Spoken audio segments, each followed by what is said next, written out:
Hi, everyone. Today we're going to hear Rhonda and Debbie Boone tell us about NAAVR, the North American Association of Veterinary Receptionists. This is a new group they've created to support the front desk folks at veterinary practices. Let's hear what they have to say. Hi, I'm Deborah Hamilton. Welcome to my podcast, Why Do Pets Matter? 10 years ago, with my iPhone and a script, I recorded the first episode of the Ultimate Pet Resolution Summit, which chatted with experts about conflicts over animals. Our conversations were intimate, honest, and illustrated how disagreements over animals occur and how those disagreements can reshape people's lives and relationships. In November 2019, I started Why Do Pets Matter, a new podcast that continued these informative discussions. I'm so excited to have you here with me, continuing my exploration into a more meaningful conversation about why pets matter to all of us. My guests and I will share ideas, stories, and experiences straight from the heart, unscripted and holistic. From the bravest moments to the most brokenhearted, we will explore how to resolve disagreements over animals differently. One thing I know for sure is I want to have more meaningful conversations that will help all of us unlock that deeply felt human-animal bond that drives the emotions of conflict.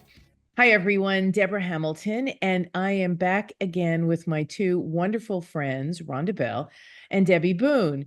And today we're going to talk about, of course, the first question, why do pets matter? But also about a new adventure and venture that Debbie and Rhonda are starting, which I think is phenomenal. So before we get into it, Rhonda, tell me why pets matter to you again.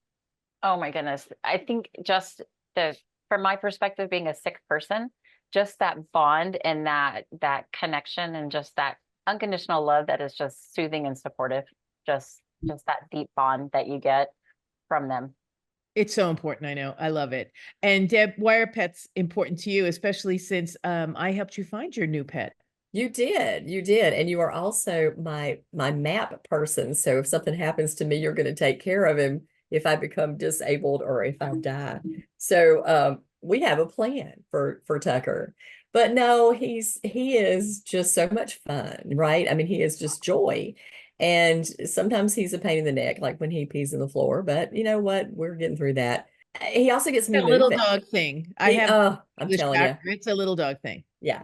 But it gets me moving. That's the other thing too, I think is really important because I am, as Rhonda knows, pretty obsessed with what I do for a living. And I feel like if Tucker didn't look at me a couple of times a day and go, okay, we got to go, that I would probably just sit here at this desk all day long. So he keeps me active and moving. I have met so many of my neighbors because he is extremely social and he is just positive that everybody loves him. So, and they do, which is fun. So yeah, I think he's also helped me, meet all the people in my neighborhood. I know, Deb, it's so important to get up and walk around. Rhonda, tell us again, in just short snippet, what it is that you do that really is in service to people and people with animals. I work with people within the veterinary industry. I am a brand consultant. So I teach them how to promote their businesses and their brands online. Teach them social media, teach them digital marketing, all of the ins and outs that go along with that. And I help guide them through some of the noise that is found on the internet, and primarily with veterinary folks.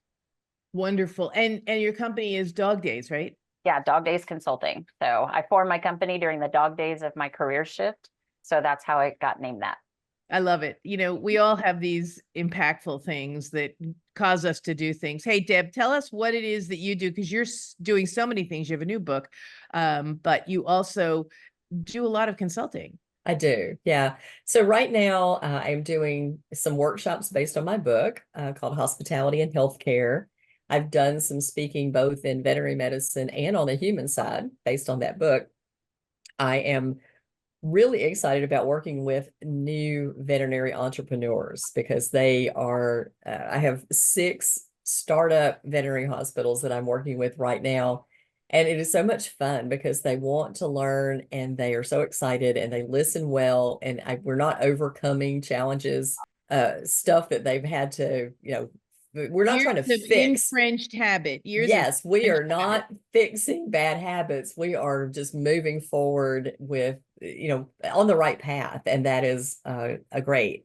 And then, of course, there is volunteer work because I have done a lot of stuff in the past with the vet partners as the board president, past president, and board member. And now Rhonda and I are, with the help of Dr. Jill Clark, creating another nonprofit association called NAAVR that is for veterinary CSRs. So that's what I want to delve into today, because it really is something that people probably have never realized, but the front desk people, the customer relations people, which is what CSR stands for, right? Customer service. They are the front line of your veterinary practice. And those are the ones that have almost the longest impact on clients. So both of you have decided to create a group that will help these wonderful front desk people create the atmosphere in your practice. So tell us more. Deb, you started, so continue. And then Rhonda, I need to hear what you're doing for this practice as well, because you're in the trenches as well. Well, the whole idea started with Dr. Jill Clark, who messaged me out of the blue one day and said, I am teaching CSRs for this class that I have online. And every time they finish the class, they're like, okay, now what's the next thing? We want some more. And I feel like they need to have an association, somebody that represents them. And I went, that's just a really great idea. She said, and I think you're the person who needs to help me do it. And I went, okay, that's a great idea. Now, I laugh and say, if I had known the amount of work that it was going to take to do this, I might not have thought it was a great idea, but it has been a lot of fun and a lot of work to do it. So as Jill and I started to work, and we were about 2 or 3 months into this project, and we realized that we had to have an association platform, and there was going to have to be social media stuff, and there was going to be a lot of detailed marketing that needed to be done. I went, you know what? I think I have the perfect person. So Rhonda laughingly says, I voluntold her that I was going to loop her into this thing, but I gave her the option. She didn't have to do it. And I said, Rhonda, you're an advocate for CSRs, just like Jill and I think we need to do this. And she went, oh, Deb, I like that idea. Now, she didn't know what she was getting into either. But it's all working out. I told her last week, I said, Rhonda, I am so smart. And she said, what? Because I talked you into doing this and we desperately needed you. So I am so smart that I did this. Even if you say so yourself. Yeah. So Rhonda, tell us a little bit more, because I know you from a personal level as well, because you have created such wonderful work for my practice as well in the last 3 or 4 months. And the thing that I know Debbie is talking about, the two Debbies, we're good friends, and Rhonda's a very good friend now to both of us, is that she is the organizational guru. Without her, all of our good ideas would remain on the pad of paper that we thought about, as opposed to having structure and being implemented. So Rhonda, tell us about this voluntold, because I know that is actually what happened. And Debbie is very good at voluntolding people. Yeah, she's delusional. So yeah, whenever I did a podcast with her for her podcast, the Bend, we actually talked about it briefly. I think that was the first time we actually had the conversation where I have a passion for what goes on in the front side of the practice. It's the revenue threshold. Like, if we don't nurture that and support that gateway into the practice, well, we are never going to be successful. Like, every effort we put into it, every dime we spend on marketing and everything else can be literally killed by one bad CSR. That truly is your secret weapon to success in the veterinary industry. And we've talked about it over and over, because I'm a CVPM also. So I've got that client service, that team building, the whole dynamic, as well as she. So my other bend is that I love technology, and I have over the years learned to build websites, and I do a lot in the digital space. Obviously, I've got a couple of certifications in that, and I apply it towards veterinary medicine and marketing and that sort of thing. So when she asked me to come on board, I was actually quite excited. I did not have a concept of scope, just as no one really did. We just knew that this was really cool. It was really needed, but we didn't quite understand how wanted it would actually be. You know, needed and wanted, two different things. As we're building this, I mean, I am probably chest deep now at this point in this website build. It is extremely complicated, extremely, like, it's the biggest challenge I think I've undertaken to date. So I'm learning a lot, and just going through the process together of building this with Jill has been quite remarkable. And the team, our initial board, is quite amazing if you think about it. We're, 3 driver women, right? So automatically you think there's going to be some major drama from the get-go, but we automatically just fell into our little columns and we ran with our strength. And I think that was the blessing of having so much training and time in the seat in management and just skills development and understanding. We just self-assessed and figured out what our lane is. And we just run, and we're accomplishing a lot in a very short period of time. And the industry support that we have been given has just been, I think, what really blew our minds. So, an example is Fetch coming up. Like, they gave us a track. I mean, just, when do you just walk off, out the front door and be like, here, have your very own track at a major conference. There you go. We're like, and that just came from one conversation. We've got some major sponsors that are coming on board, dropping some serious dollars to support the CSRs, like the non-decision makers in the practice, but the people that are supporting our organization recognize that they're the gateway. If you want to get to the decision makers, if you want to get your products in front of people, if you want to get that buy-in, you got to talk to the CSRs.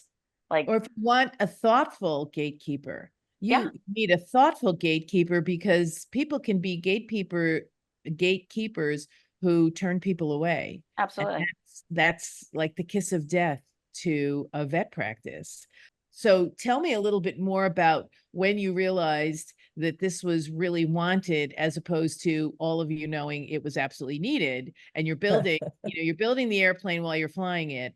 And when did you realize that, oh my God, this is something that people actually agree is needed and are going to buy into? Well, as a social media expert, I did something really dumb. We all remember this Tuesday night. Yeah. We do, because Rhonda made a post and said, oh, I'm so excited about having this association that we're building, and it's going to be great, and we have this great team. And then I saw it and I piggybacked on it, and I said, oh yeah, we really are building this great thing. And I put it on LinkedIn, and we put it out to, the 22,000 people that follow me. And then Jill piggybacked on that. And all of a sudden it was like, oh my word, we got so much response. Got hammered. We did. And we all looked at each other and went, we can't do this anymore. We can't talk about it. We're not ready. We're not ready. But I think just on my LinkedIn, I had something like 2,000 people say, post, link on it or like it. I had over 100 people comment on it, and then 45 or 50 people shared it. So it went out into the universe. And then Rhonda had like an equal response on hers, and Jill did too. So we were like, and people were like, how can we help? This is great. But there was no backing out then. Oh, well, we're in it. We are in it. We made the decision, or I made the decision to sprinkle it in, because we really thought this was going to be a tougher sell. We're like, we have to, the barrier to entry for this organization is only $25 for CSRs. We thought we were going to fight just to get enough CSRs just to cover the first year's expenses. Like, how are we going to do this? Like, we were really worried. And as I was building this, I was having that moment that I like, what a blessing this is to actually be able to serve in this way, to serve the industry in this way, to finally support a segment of our industry in a meaningful way. And that's the moment, that's the headspace I was in when I shared it on LinkedIn. Like, God, like, it struck me as how blessed I was. And that's where it just kind of blew up. And we had to start a wait list. We had to hurry up and get the website, the domains. I mean, we had no idea. I thought we were fighting for $25. I didn't know we were going to have to fight them off. So it was just like, oh my God, what happened? I thought of all the things, all the content I've ever made in my career, like that. That's the one. Was the response from CSRs who were supporting what you were putting out there, or was it a response across the board from veterinarians who needed help with their CSRs, from vet techs and others who work with CSRs?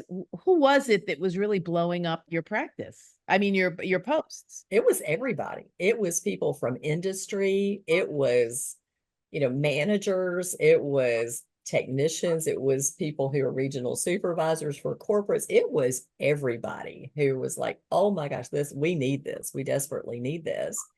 And it was, I mean, for us, it was such an affirmation that what we were doing and putting in all these hours, and believe me, we have all this effort, personal money to be able to start this thing, that people wanted it, that we were on the right track. And so now the effort we make is even more so confirmed that, we're getting there, and we're getting there pretty fast. As Rhonda said, it's moving fast. I mean, we were delusional because we thought we might could have this done by AVMA, and which would have been what, 2 months. And then as we got into it, especially as Rhonda started getting into the association management platform, and we realized how complex this is. I mean, it's not just, do you want to get some members? We're talking about maintaining continuing education credit hours. We're talking about limiting the membership to CSRs and having a different affiliate members for people like you and me and Rhonda who don't work in practice every day. We want to really protect those CSRs and their community. And that's just, scratching the surface of where we're going with this thing. Yeah, Well, I was describing to them that basically every sentence on a website has a button I have to click. And it's just incredible the amount of detail that's going into this. which is going to be really important in the process of it. So right now, there's no other group for CSRs out there. So there's no group supporting CSRs. At the beginning of this podcast, Why Do Pets Matter? Because the first person you see that matters to the pet and the client is the CSR. So you've created this group that's going to enable CSRs to become almost a part of a profession's go-to practice. Well, that's exactly what we're doing. We're creating a certification for them to create or make a professional CSR. So that's exactly where we're headed. And the response that we got, you were asking that question a moment ago, doctors, everyone was, what can we do to help? What can we do to help? The overall tone from the CSRs was, we've been waiting a really long time. We're so thankful someone is doing this. No one had one voice that was big enough, strong enough, whatever, to be able to build this on their own. So the three of us uniting our voices to support the CSRs, I've got nothing but thank you. I've been waiting my whole career for this. So that was enough for me. I'm like, okay, I'll just keep clicking the buttons and we'll just keep working. We meet every week. Like, we spend hours on this every week and just continuing to move it forward. Your purpose is to create what? I think I know, but define it for me, because in the vet practice, there's the veterinarians, the owners, the veterinarians who aren't owners, who are associates. There are vet techs, there are vet support staff, and then there's the front desk people who are a little bit different, but no less necessary, and actually, in my practice, usually are the front line to client interactions. I equivalent, if you think about, playing golf, the front desk is the tee. So when you are teeing off on the first hole, you put that tee in the ground so that you hit a good shot. And if you don't hit the tee shot well, then the rest of the game is not played well.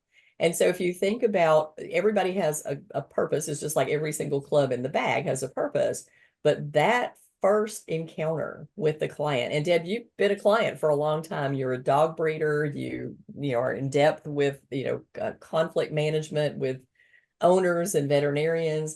And that CSR can either make or break the tone of the visit. It can be either a collaboration that people feel welcomed and greeted and, kind of, I got your back and we're going to walk you through this process. Or it can be that hand in the face that said our policy is, and that's inappropriate. So we want to make sure that we have a place where CSRs can go and learn accurate skills that make them the golf tee rather than duffing it when they start. So we want to, kind of vet education. We won't be a learning management system. There are plenty good ones out there. But the problem, and Ron and I and Jill, we've all talked about this, is they're scattered to the wind.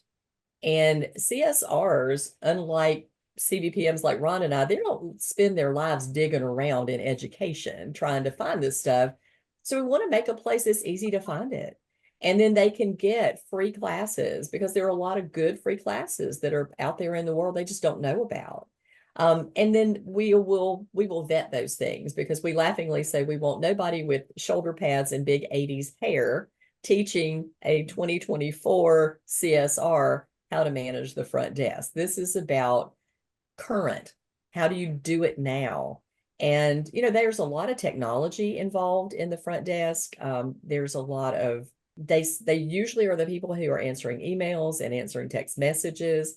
Are they answering those appropriately? Do you even know that? Are you listening to what they're saying to people? I always think about my first phone call with Jill, when she worked for VCA. She was building a learning platform called WolfU that was going to be a training platform for the CSRs in this huge corporate group. So she asked the managers in that community to send her the top CSRs they had. I want to hear the best of the best. And they sent her 1,200 people, and she started listening to recorded phone calls that these folks had with clients. And she said, Debbie, honestly, I went home every night and cried because I heard them turn away animals that I knew were going to die because they didn't know, they weren't trained. Animals that had parvo, I heard them, give advice that was inappropriate over the phone. Why? Because they hadn't been trained and they didn't know. And she said, from that point on, I knew that this was going to be an important role. And the other thing she said, I'm a veterinarian, and I always looked at that job as a temp job. Like it was just somebody who was trying to get their foot in the door so they could get to the back. And in my practice, my CSRs worked the front desk, and they were there for 20 years, 30 years, because they loved it, they were empowered, and they were educated. And I knew the value of that because they were the relationship builders with my clients. I mean, clients came to us when they got divorced, when people died, when their children were acting up. And we were the sounding board. We listened to, it was more than just the pet. We listened to it all, and we were there for people for all of it. So they were like the buffer. Yeah. Because if you, I really appreciate that she got 12,000 recommendations on great CSRs, and she listened to them and went home and cried. Because really, that has been my experience. It's sort of left to the Wild West. And I really appreciate that some people consider it a temp job. So there are some really great CSRs who are really backing you guys 100%. And I'm sure some of them have said to you, because I get this when I speak to groups that comprise CSRs and vet techs and things. How do you get the veterinarian who might be old school to buy in that there is value in supporting the education of a CSR? And then when they bring back these great ideas, which a lot of mine did from, like they do from, your programs, and they want to implement it, and the vet says, yeah, no. So that's where we're spending a lot of our think tank space right now. One, providing that education. A lot of veterinarians, and my previous owners were no exception, didn't want the front office teams to really know much about medicine because they didn't want them practicing medicine over the phone. Well, they are, and they will. So we have to make sure that the quality of the education that they are spewing out to your clients is sound and is quality, because they will. In the absence of an answer, they will create one. especially a 20-year CSR, right? Because she's been there long Absolutely. enough They that she know enough knows to be dangerous. to be Absolutely. dangerous. Yes, Same, absolutely. Yeah. same for me. I know enough to be just dangerous enough.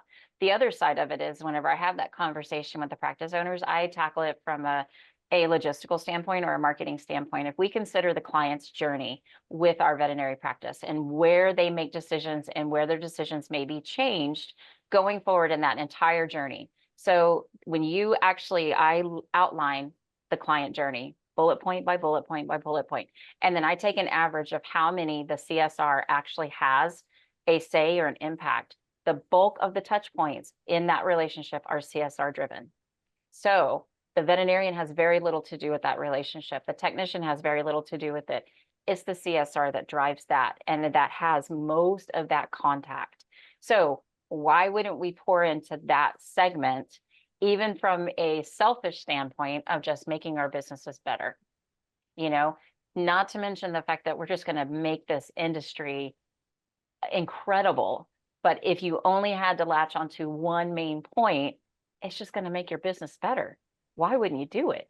Right. I mean, it's the old Jerry Maguire adage, you had me at hello. If you don't have me at hello, then no matter how good the vet techs are or the veterinarian is, I know from my experience looking for a new vet when I came to North Carolina, no eye contact by the CSRs up front. Well, they don't care about me. And I'm sure they don't not care about me. I just think that that wasn't part of the discipline, that wasn't part of the environment, that wasn't made important. And I think what I'm hearing both of you say is, hey, let's take a step back and look at not the 12,000 that the veterinarians necessarily think are the best front desk people, but get input from clients on who is the best CSR in the front, because then you want to clone those, because whatever they're doing is something that creates brand loyalty. Well, people who make eye contact are the ones who are confident and who have dealt with or who have healthy coping mechanisms for their imposter syndrome. Everyone has imposter syndrome. So these people have found ways of learning past that. And how do you make someone confident, or how do you encourage confidence? By pouring into them and giving them things to be confident about. So education and knowledge, you can't ever take that away. So if you want the eye contact, you want the confidence and stature, you want the smiles, and you want that ability to defend that estimate, give them the educational background to know how to do it. We want to give them a centralized hub for them to go learn those skills, as well as have that forum where they can problem solve together as a brain trust, where they don't need to go ask somebody, you know, their betters permission of how they need to think about something. Go formulate that opinion on your own. And as a segment in this industry, drive yourselves to the right answer. We just want to give them the platform to be able to do that. One other thing we're doing, Deb, is I have had some conversations with Sherry Gilmartin from VetSource, because VetSource is our inchworm, right? They measure everything for us.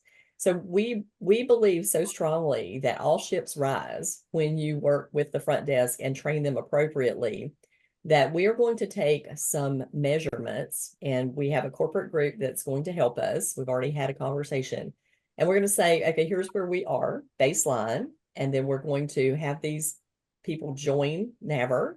We want to watch their progress, look at their continuing education, and then measure again 6 months to a year later and see, has forward booking improved, has compliance improved, have our Google reviews improved, have our conflicts within the business diminished, because we know that with training, all that happens.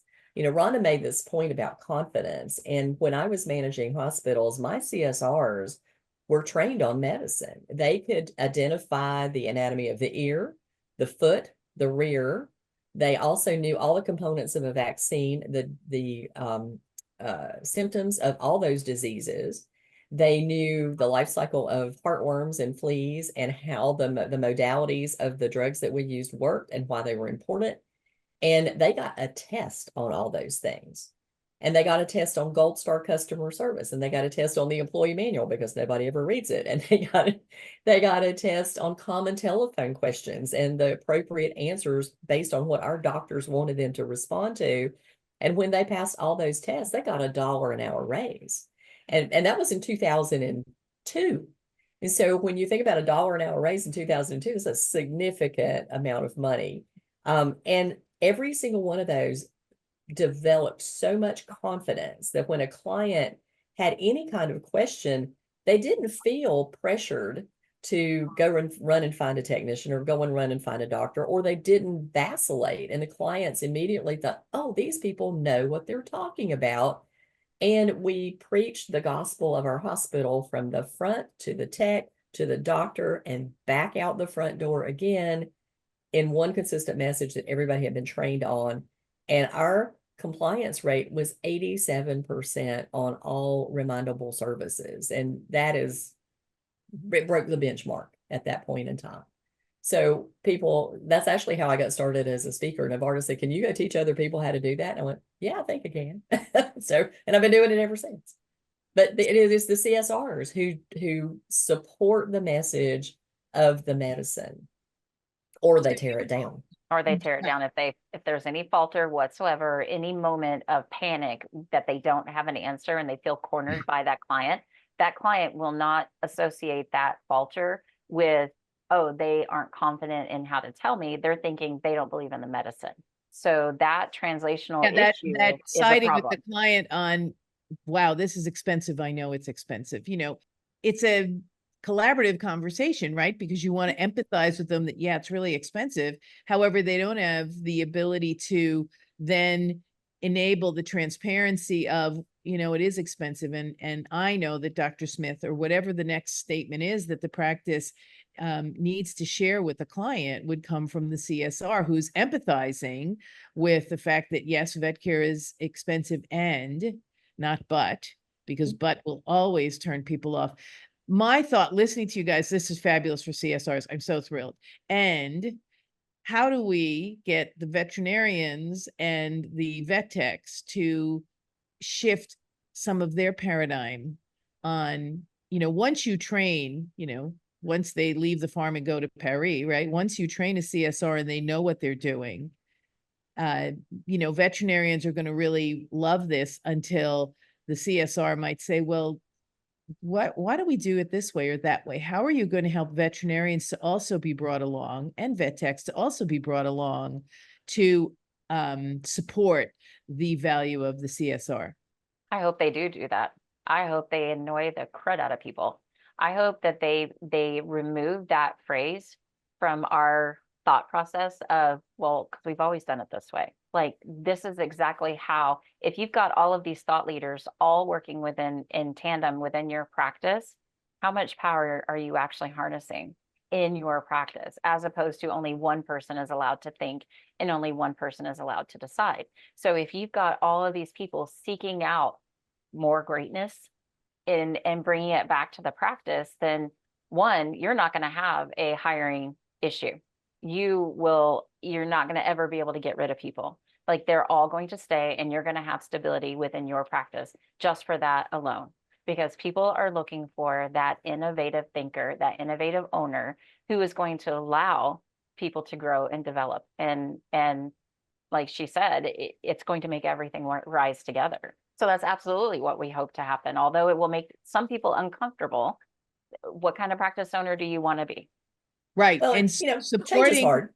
Change is hard yeah, for everybody. supporting the But practice owner in the shift, because, and the veterinarians in the shift, because especially, like Deb said, she's working with 6 practices now. They're brand new, clean slate, no history, no habits, fabulous.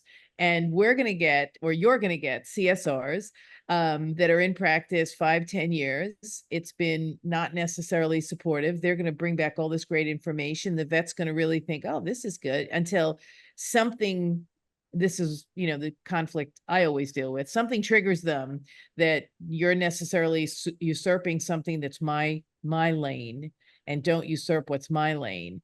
And in the training, I'm sure you're going to cover this. So what happens when you get pushback? well, it's just communication, right? And I think that what we will show is this makes life better for everybody. So if you think about, I start that client visit out in a very positive note, that client is moving through that customer journey, just like Rhonda said, and they have started out with a positive feeling. And unless somebody breaks it down, they're going to maintain that. And that means that my life as a technician is easier. My life as a veterinarian is easier. And then when they leave, my life as a CSR is easier because everybody's communicating well. And we can show that. We can prove it. We can show it. And, personally, I've lived it, so I know that it happens. The doctors get home on time. Why? Because they don't have to answer every single question that comes in the door. Other people are trained and capable of doing that. And the client satisfaction is improved too. We look at some of the human medicine studies, and if we just teach people how to appropriately respond to people, don't have to send them through 5 layers of voicemail, which aggravates the world, and they get a response that makes sense and works for them and answers the problem that they're trying to solve right at the front desk, then life is good, right? Everybody's happy. I know that you as a client, we've talked about your struggles trying to find a veterinarian when you moved, and getting somebody who will listen to the fact that you're a knowledgeable person. And I ran into the same problem because I'm like Rhonda, we are all extremely knowledgeable in the care of animals. And when we go into a practice and they don't pick up on a cue that says, I know what fear-free is, and I'm asking you, are you fear-free certified? And you look at me like I have 2 heads. That's not instilling confidence in me when I walk in the door. If I'm asking you questions about, blood work and things like that, if I know what, a CBC is, then maybe you should pick up on that cue and go, oh, you actually know what you're talking about.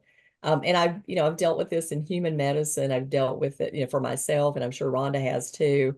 Rhonda's just dealing with something with her mother-in-law, and she is the person who is now the point person for the medicine. Why? Because she knows, and other people don't. We need to teach our people to be really confident in their medical knowledge, because our clients are going to expect that of them, and they're going to be aggravated if they feel like they are clueless. I know clueless people bother me, and I am patient, but aggravated still, right?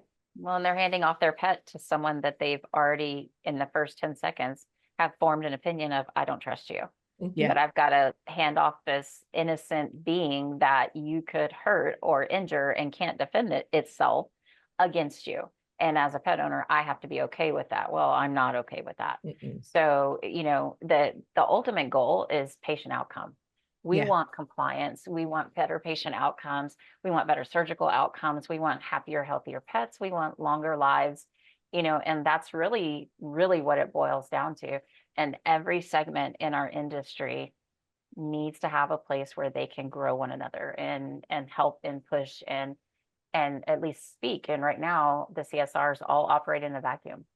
And Yeah, there's they not kind of a- get what I always like to call the tail end of a lunch and learn. Like the drug reps will come in and talk about some new product, and they go, oh, and oh, by the way, when they call and ask about this at the front desk, you can say A, B, and C. And that's really not what they need to hear. The funny thing is we are all, because we are all communication experts, the 3 of us in this group, we feel like the CSRs should want to learn conflict resolution and communication skills and a proper answering the phone. But the funny thing is they think they're okay at that. You don't know what you don't know. What they want to learn is how to make a Facebook post and how to manage reminder systems, because these are all the ancillary jobs that they get, tossed their way. So that's fine. We can teach them those kind of things too. We can make those things appropriately available to them. And with all things communication, I'm sure every one of us on this discussion has struggled with people who think they don't need us, and they desperately do, because there's a lack of self-awareness of how good you are at certain skills. And we tend to think that we are good communicators. We tend to think that people, we can be nice and we can nice our way out of situations, but nice is not the key. You can be extremely nice and absolutely clueless and still piss me off. As long as you are competent and kind, then that's great, but you got to be competent. And I think that's what we're trying to build, is a level of competency here that is advanced over what people typically think a CSR should and could do, because like I said, I've lived this. I know what CSRs are capable of doing, and it takes such a burden off of the medical team when you teach them appropriately. And as Rhonda said, they are practicing medicine. Do you want them to practice the way you want to practice medicine, or do you want to practice Tractor Supply or Walmart or whatever practice medicine? Because they will pick somebody to listen to, and hopefully it's going to be you. What I'm hearing you both say, which is really important, is that what NAAVR is going to do is create a structure where consistency and communication and just the ability to respond in a way that is correct in the moment, whether it is to show that I'm competent in understanding what you may want and what you may need, or wow, this is something I really think the vet tech should come out and take care of, or the vet should take care of, knowing that difference, and creating the information so that the CSRs can speak up and say, really, I do want to do this. I'm really not good at this, and I'd like some either training on it, or maybe I know my magnificence, because we all on this call have spoken to each other about what we're really magnificent at and what we suck at. And so we find people to do what it is we already know we're not good at. And that doesn't mean the CSR should be fired because she's not good at this or that, or he, but that we really help people be the best they can be. And that comes with client input as well. So in the final sort of moments that we have here, how is this going to also, you said you were going to take a bead on the training, say 6 months a year after, on what the response is from clients today, and then what's the response from clients 6 months from now, a year from now. What are you also putting in place? Because I know you're probably doing that to enable input from clients for these new CSR practices. That's a really good question. And the challenge is for us is the audience. I mean, we have an audience that typically is in veterinary medicine, our CSRs, we're getting input from them. But I think probably our best bet is to start to look at what are the common complaints of clients, and then how can we fix that. A couple of years ago, I spoke at AHA, and I threw out to the managers, give me the reasons you're firing clients. And so all these responses came in, and I think total there was like 18. But when I kind of pared it down, the two that were COVID related were, I don't want to wear a mask and I want to come in the building, which they were not allowed to do. But everything else was the same thing that we had been firing clients about for 25 years that I managed. And it really came down to lack of communication about money, lack of communication, talking over people's heads, being what there was a perception of rudeness, or I don't care from the client. And so we know what the problems are. There's nothing new under the sun. All we have to do is build appropriate responses and awareness of what those things are and how to stop them before we exacerbate them. Because I really do believe my talk I gave at AVMA this past year was called Terrible Clients, Toxic Team, a Cause and Effect, or a Mirror.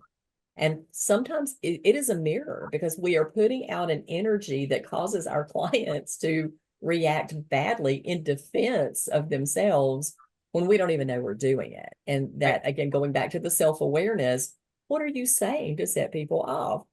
Let's not say that anymore. Through training, we can learn what things set people off and avoid that, or learn a skill set that tells people how I can gracefully say, this is our policy, without them feeling like I've stuck a hand in their face, and I can still offer help. I can't do this, but I can do this. I can't do this, and we have available to us these things. So I'm going to help you one way or the other. I am here for you. And not being afraid to ask for their feedback as well, because sometimes we create things that we think clients want that they don't want. And sometimes we are misreading client information or input on or being triggered by. And if we simply ask a question is, tell me a little bit why this is so triggering for you. And they'll tell you and you'll go, oh shit, that's easy to fix. We weren't thinking it was that easy to fix. I have a great story on that. I was talking to some people one day, and this client got very upset and wanted to talk to the manager and wanted to talk to the practice owners because this associate veterinarian, and Deb, you might have told me this story, held her finger in the air. That's me. Yep. That's you. And so all she wanted to do was to listen to the chest, and the client was very chatty, and she held her finger up in the air to make her stop talking instead of asking politely, would you mind to just hold that thought just a minute, and I'm going to listen to its chest. And so the client was triggered by the finger because her grandmother, right, used to hold that finger up to make her be quiet. So we don't really know what triggers people, but we can listen hard. I think we listen half-assed. We need to listen hard to people and watch their body language and learn to judge that. It comes from emotional intelligence. Sometimes I think about the things I did at 20, I would not do today because I have gained emotional intelligence over my life and know that does not work.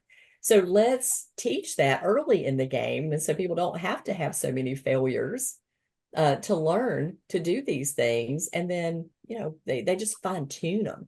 I think one of the things that is really important to think about in any business is that once you are good at things, then that now has become your baseline.